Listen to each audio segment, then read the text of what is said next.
Jabolko nam je zopet postreglo z novo generacijo iPhonov, ki pa letos dobivajo novo identiteto.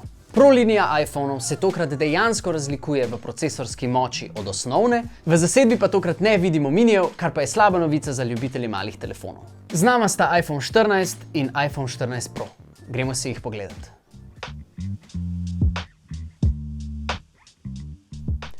Praktično isti. Ne, okej, saj je par sprememb. Kot to, naprimer, da na Proju kamere mičkam bolj bodejo ven iz ohišja in pa glavna razlika je tale Dynamic Island oziroma dinamični otok. Kljub konfuznemu imenu se mi zdi to ena bolj inovativnih oblikovalskih odločitev v zadnjih letih. Gre sicer za izrez za sprednjo kamero in pa senzor globine, ki ga je Apple oblikoval v tako tabletko. V svojem Apple načinu pa so valjda poskrbeli, da če že zavzema toliko velik ekrana, da ima vsaj dodatno funkcionalnost. Služi kot mini multitasking center. Podprtih je kar nekaj aplikacij, številnimi, ki bodo to funkcionalnost podpirale v prihodnosti. Tem, ko tapnemo na tabletko, gremo v tekočo aplikacijo, če pa na tabletko dolgo pridržimo, pa se nam odpre widget z hitrimi funkcijami te aplikacije.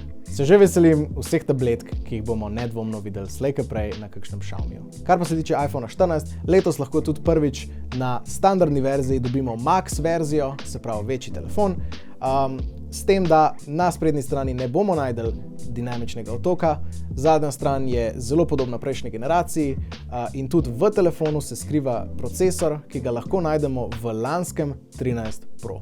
Programska oprema, ki jo najdemo na 14. generaciji iPhonov, je iOS 16, ki ponuja par novih stvari.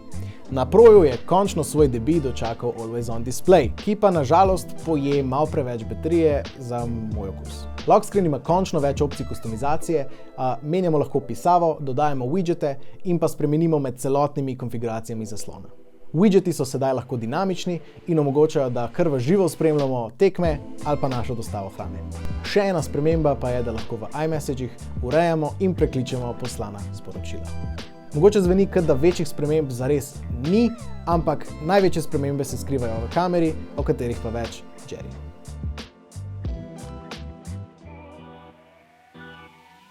Kamere na najnovejših iPhonih ponovno presenečajo, letos tudi v megapikslih. iPhone 14 si tokrat lasti senzor prejšnje Pro generacije, ki zajema 12 megapikslov ter ima dve leči, široko in ultraširoko. Pro svojo nadgradnjo po večjih letih pričakovanja zajema 48 megapikslov na glavni kameri in 12 na ultraširoki ter telefoto. Poleg tega ima portretna leča ne le dvakratni, temveč trikratni optični zoom. Tole je Cinematic Mode na iPhone 14 in iPhone 14 Pro. Mislim, da so letos ful izboljšali algoritem in da je zameglenost ozadja dejansko top shit. Video je na 14-kah res neprimerljiv s konkurenco. Stabilizacija je fenomenalna in mislim, da bo vsak lastnik novih jabolk več kot užival v zajemanju posebnih momentov. Znali bi biti, da so tole najboljše kamere na kateremkoli telefonu. Kaj reči? Apple itak pride vsako leto s hudim iPhonom ven.